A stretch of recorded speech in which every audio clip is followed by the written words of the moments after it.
Fred Rogers était plus qu'un gentil voisin de télévision. C'était un combattant. En 1984, Burger King a diffusé une publicité avec un faux Mr. Rodney vendant des hamburgers. Fred a passé un coup de fil. La publicité a disparu du jour au lendemain. Lorsque le KKK a utilisé sa voix pour diffuser des messages racistes ciblant les enfants, il ne s'est pas contenté de se mettre en colère. Il a intenté une action en justice.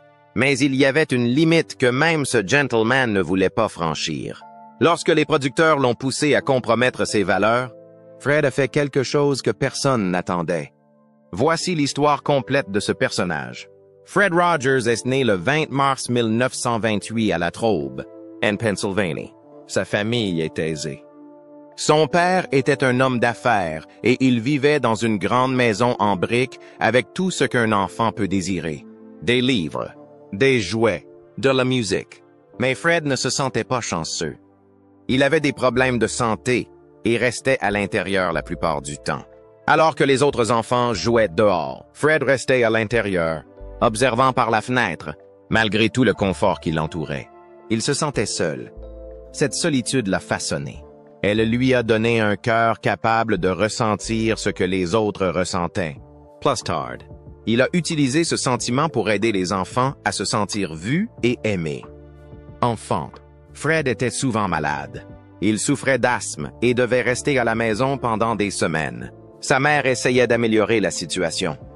Elle lui cousait des marionnettes et jouait du piano avec lui. Mais les journées étaient longues et la solitude ne disparaissait pas. Il a aussi pris du poids et est devenu timide. Il ne parlait pas beaucoup en classe. Il n'avait pas beaucoup d'amis, mais il observait les gens. Il remarquait leurs émotions, leur tristesse, leur joie, leur peur. Ce talent discret l'aidera plus tard à parler à des millions d'enfants d'une manière qu'ils comprennent vraiment. Vers l'âge de 11 ans, il s'est passé quelque chose que Fred n'a jamais oublié. Des garçons de son quartier ont commencé à l'appeler Fat Freddy. Un jour, ils l'ont poursuivi pendant 11 pâtés de maison, en criant et en riant. Fred était terrifié. Il était à bout de souffle, humilié et blessé. Ce moment a laissé une cicatrice, mais il lui a aussi donné un but. Plustard. Il parlera des brimades dans son émission, non pas en tant qu'enseignant, mais en tant que personne qui les a vécues. Il a montré aux enfants comment faire face à la douleur, comment être gentil et comment se défendre. Il y a une personne qui a fait en sorte que le jeune se sente complètement aimé. Son grand-père, Fred McFeely. Chaque dimanche, Fred se rendait à la ferme de son grand-père. Là, il se sentait libre. Il pouvait courir dans les champs, explorer la nature et être lui-même. Son grand-père lui disait, « Freddy, tu rends ma journée très spéciale rien qu'en étant toi-même. » Ces mots sont restés gravés en lui pour toujours.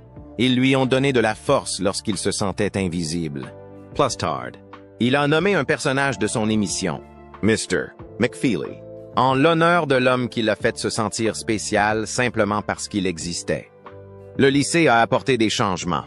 Fred est entré au lycée de La Trobe comme un garçon tranquille, un surpoids, qui portait encore le poids des brimades. Mais un élève nommé Jim Stumball lui a tendu la main et est devenu son ami. Cette amitié a fait sortir Fred de sa coquille. Il s'est inscrit à des activités scolaires et s'est découvert un talent de leader.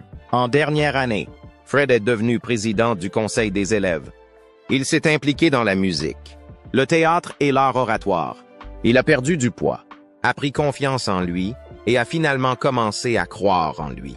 Ce parcours du garçon tranquille au leader lui a appris à quel point la gentillesse et l'amitié peuvent être puissantes. En 1946, Fred est entré à l'université de Dartmouth, mais après 1 an, il a été transféré au Rollins College en Floride. Ce choix a tout changé. À Rollins, Fred a découvert la musique. Il l'a étudiée en profondeur et a composé plus de 200 pièces. En 1951, il obtient un diplôme de composition musicale avec la mention Magna Cum Laude. Sa thèse de fin d'études était une sonate pour piano. Cette musique n'est pas restée dans la salle de classe. Plustard. Elle remplira le cœur des enfants grâce à son spectacle. Ces douces chansons sont devenues des outils pour aider les enfants à comprendre les sentiments, les peurs et l'amour. Cette même année, Fred est rentré chez lui et a vu une télévision pour la première fois. L'émission qu'il regarde est pleine d'humour, de tarts et de grimaces. Il ne rit pas. Il était troublé. Il s'est dit que cela pourrait être quelque chose de magnifique. Pourquoi le gâcher? Ce moment l'a frappé de plein fouet. Ce n'était pas qu'une idée en l'air. C'était une prise de conscience qui a changé sa vie. C'est à ce moment-là qu'il a décidé de se lancer dans la télévision. Non pas pour devenir célèbre, mais pour aider les enfants. Cet écran noir et blanc lui a montré le pouvoir des médias et leur potentiel pour le bien. Fred s'est installé à New York en 1951 et a commencé à travailler à la NBC. Il travaille dans les coulisses de grandes émissions comme Your Hit Parade et The Voice of Firestone. Il aidait aux accessoires, au changement de décor et à la production en direct. La NBC produisait plus de 1000 heures d'émissions en direct par semaine. C'était trépidant. Mais Fred a beaucoup appris.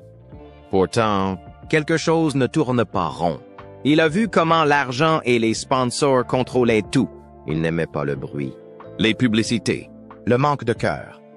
Cette expérience lui a permis de prendre une décision claire. Il ne voulait pas faire partie de la télévision commerciale. En 1953, Fred a donc quitté ce monde. Il ne voulait pas courir après l'audimat. Il voulait aider les enfants à grandir. Il s'est inscrit à un séminaire à Pittsburgh et a également étudié le développement de l'enfant avec le docteur Margaret McFarland. Il n'apprenait pas seulement la foi.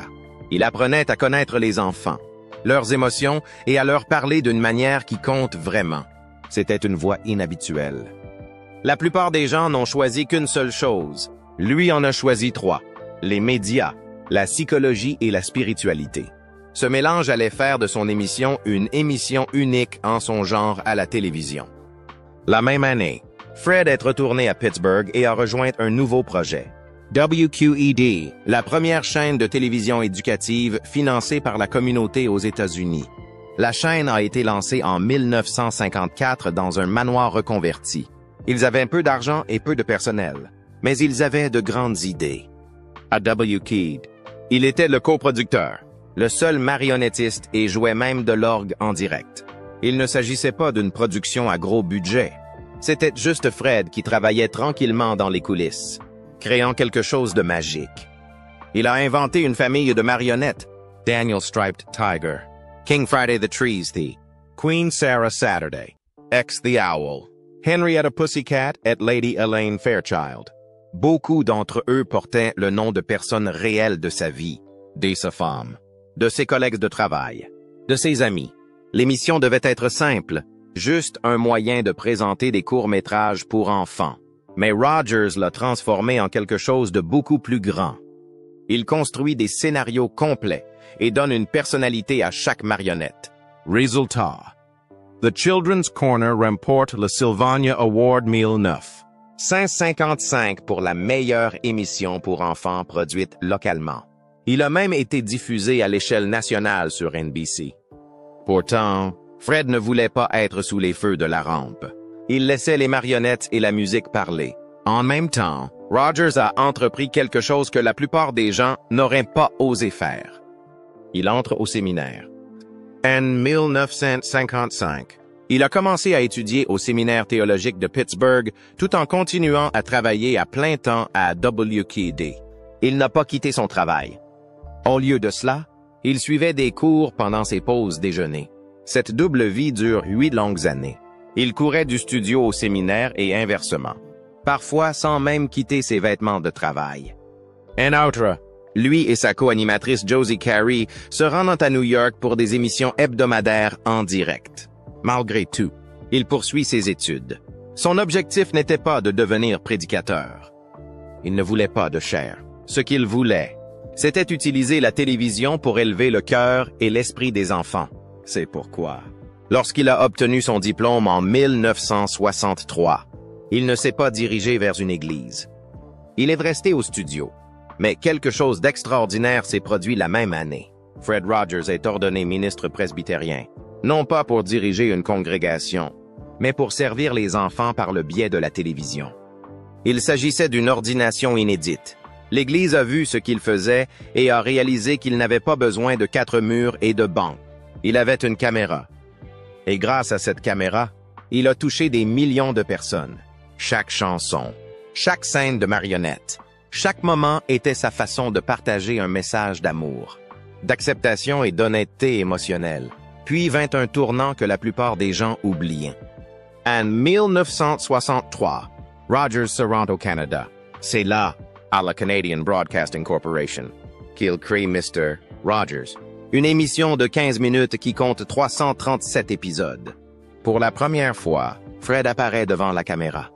Jusqu'alors, il était resté dans l'ombre. Mais Fred Rainsbury, cadre à la CBC, l'a convaincu d'entrer dans la lumière. Cela n'a pas été facile. Rogers était timide et peu sûr de lui, mais c'est dans cette version canadienne que tout a changé. Il développe son style doux, s'adresse directement aux enfants et commence à construire ce qui deviendra plus tard le quartier de l'imaginaire.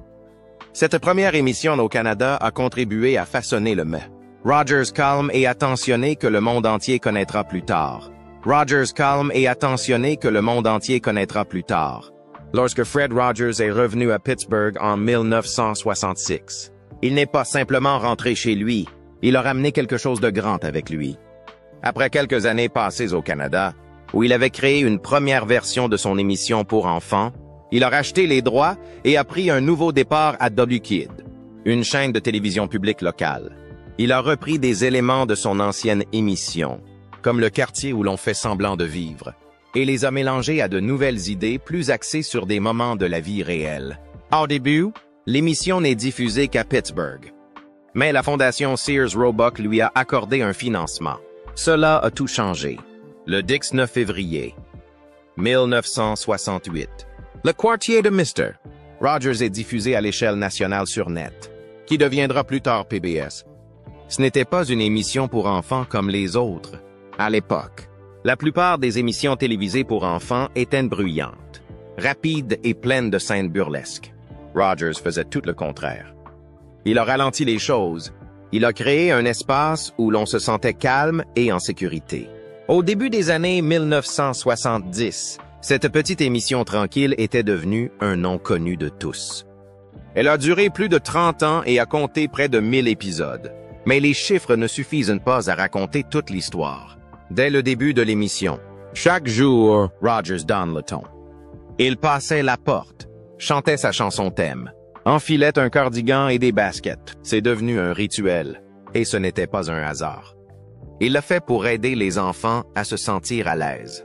Les poules étaient également spéciaux. Sa mère avait tricoté chacun d'entre eux à la main jusqu'à sa mort en 1981.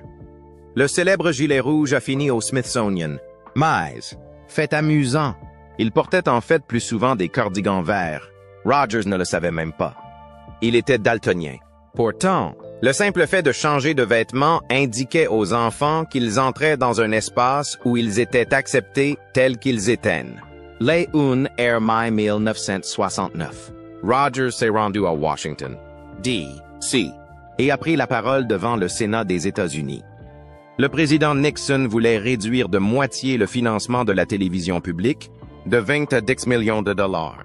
Rogers explique calmement pourquoi cela nuirait aux enfants.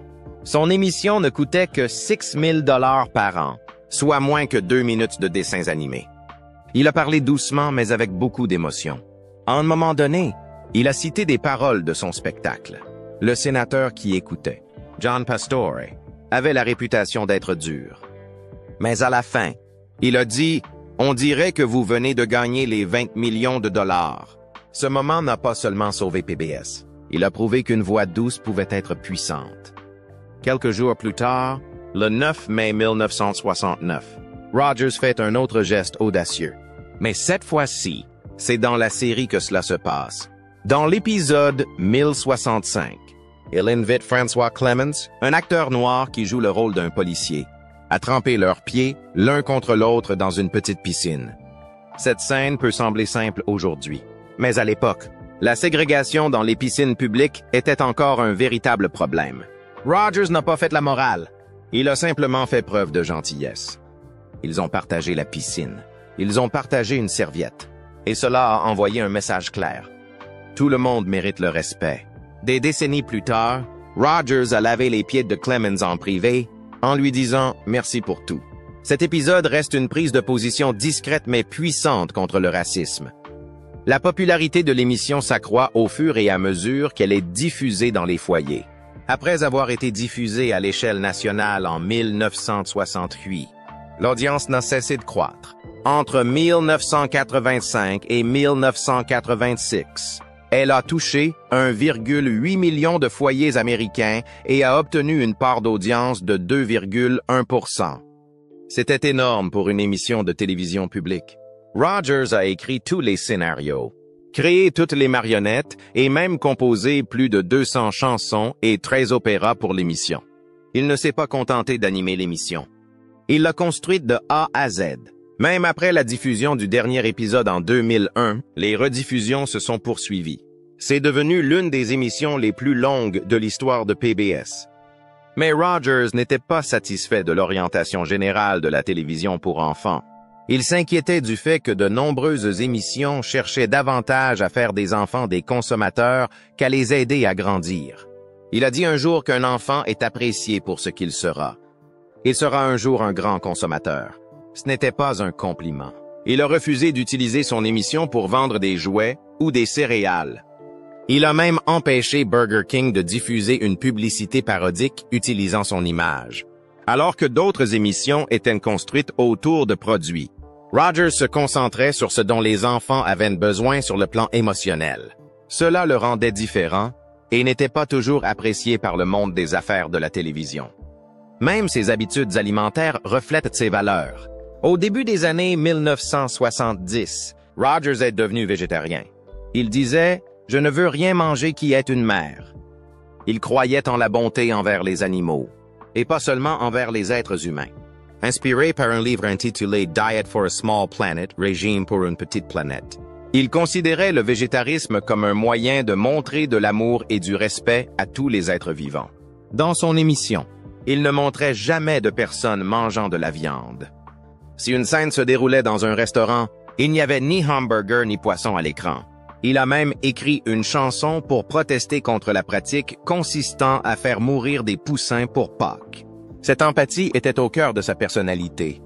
Rogers a également fait quelque chose que la plupart des animateurs de télévision pour enfants n'oseraient pas faire. Il a abordé des sujets difficiles.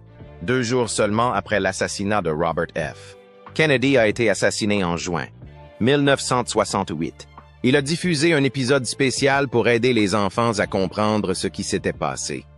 La marionnette Daniel Striped Tiger a demandé ce que signifie l'assassinat. Rogers n'a pas esquivé la question. Il l'a expliqué simplement et honnêtement. Au fil des ans, il a abordé des sujets tels que la guerre, la mort, le divorce et le racisme. Dès la première semaine de l'émission, il a aidé les enfants à donner un sens à un monde compliqué. Il pensait que parler des choses effrayantes les rendait moins effrayantes. Au centre de tout, il croyait aux émotions. Il a dit aux enfants que tous les sentiments étaient acceptables, même la colère et la peur. Tout ce qui est mentionnable peut être plus facile à gérer, a-t-il dit. Il a travaillé en étroite collaboration avec des psychologues pour enfants afin de s'assurer que l'émission correspondait aux préoccupations réelles des enfants. Il ne s'est pas contenté de leur dire qu'ils étaient spéciaux. Il leur a montré comment gérer les grandes émotions. Il leur a donné des outils pour s'exprimer et s'est assuré qu'ils savaient qu'ils étaient aimés simplement parce qu'ils étaient ce qu'ils étaient. Fred Rogers était connu pour sa voix douce et son sourire tendre. Mais en coulisses, les choses étaient loin d'être calmes. De 1985 à 1990, le plateau de tournage de Mr. Rogers' Neighborhood était plein de rires, de blagues et de surprises inattendues. Fred n'était pas seulement un animateur calme. Il aimait s'amuser et l'équipe adorait le taquiner. Un jour, il est arrivé en chantant son air habituel, prêt à enfiler ses baskets. Mais quand il a essayé, ses chaussures ne lui allaient pas. Elles étaient beaucoup trop petites. Fred essaya quand même, toujours en chantant, jusqu'à ce qu'il éclate de rire. C'était une farce. Un membre de l'équipe, Jeff, avait échangé ses baskets. Les vrais, Jeff les portait. Tout le monde en rit, y compris Fred. Une autre fois, quelqu'un a laissé une photo coquine là où Fred la trouverait. Au lieu de gronder, Fred en a fait une blague. Il l'a fait agrandir pour en faire un immense poster qu'il a offert aux membres de l'équipage en guise de cadeau de Noël. C'était le genre d'esprit qui régnait sur le plateau. Fred a déclaré plus tard que ses camarades de jeu lui manquaient plus que tout après avoir pris sa retraite en 2001. Le quartier n'était pas seulement à la télévision. C'était réel, plein d'amour et de joie. En 1985, Fred a fait quelque chose de surprenant. Il a quitté le plateau familier et a présenté les musiciens qui ont donné vie au spectacle. Il ne s'agissait pas de simples musiciens d'ambiance. Ce sont des professionnels du jazz. Johnny Costa au piano, Joe Negri à la guitare, Carl McVicker Jr. à la basse et Bobby Ross Thorne aux percussions. Ils ne jouaient pas des airs simples. Ils jouaient du vrai jazz, en direct, à chaque épisode. Johnny Costa n'utilisait même pas de script. Il s'est contenté de regarder Fred et de suivre le moment. Cela a donné une impression de réalité à l'émission. Lorsque Fred les a présentés à la caméra, il ne s'est pas contenté de prononcer des noms. Il a montré aux enfants comment chaque musicien contribuait à la magie. Il était rare de voir une telle honnêteté à la télévision pour enfants, mais Fred pensait que les enfants méritaient de savoir qui rendait l'émission spéciale. C'était sa façon de dire que chaque personne compte. Fred Rogers était également pasteur. Mais si vous regardiez son émission, vous ne le sauriez peut-être jamais. Il ne prêchait pas. Il ne mentionnait pas Dieu. Mais tout son message reposait sur la foi, l'amour, la gentillesse, l'écoute et la patience. Il pensait que son émission de télévision était son ministère. Les règles de la télévision publique l'obligeaient à rester laïque. Mais Fred a trouvé le moyen d'intégrer ses convictions dans chaque épisode. Il parlait de choses difficiles, de la mort, du divorce, du racisme, non pas avec crainte, mais avec soin. Il respectait chaque enfant, chaque invité.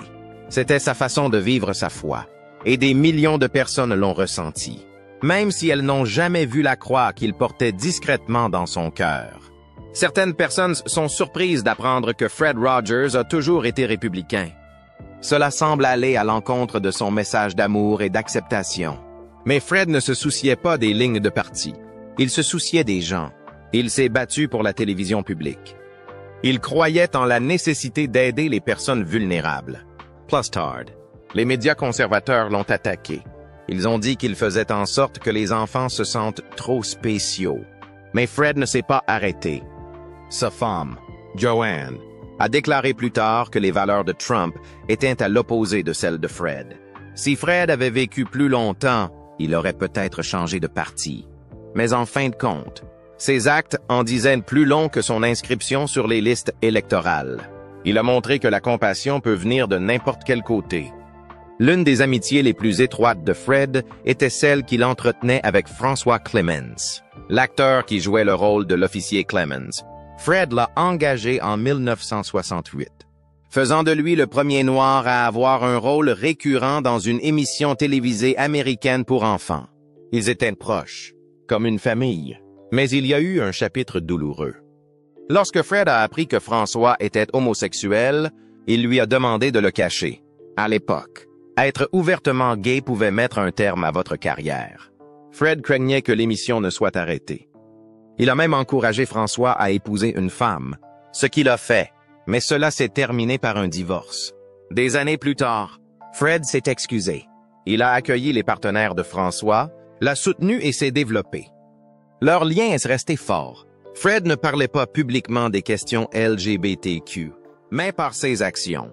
En faisant passer un casting à François, en partageant un bain de pieds avec lui à l'antenne et en se tenant à ses côtés. Il a envoyé un message discret d'amour et de changement. Tous les défis ne viennent pas de l'intérieur. En 1990, une chose horrible s'est produite. Le Ku Klux Klan a commencé à utiliser une fausse voix de Fred Rogers pour répandre la haine.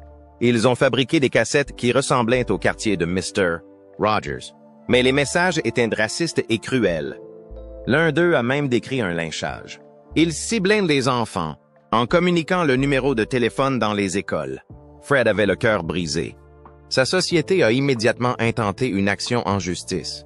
En l'espace d'une journée, un juge fédéral a ordonné au clan de cesser ses activités et de lui remettre toutes les cassettes. C'est l'une des rares fois où Fred a utilisé la loi comme une arme. Mais ce n'était pas pour lui. Il s'agissait de protéger les enfants de la haine déguisée en gentillesse. Fred a souvent été parodié. Le quartier de Mr. Robinson's Neighborhood d'Eddie Murphy est l'une des plus célèbres. Fred n'y voyait pas d'inconvénient.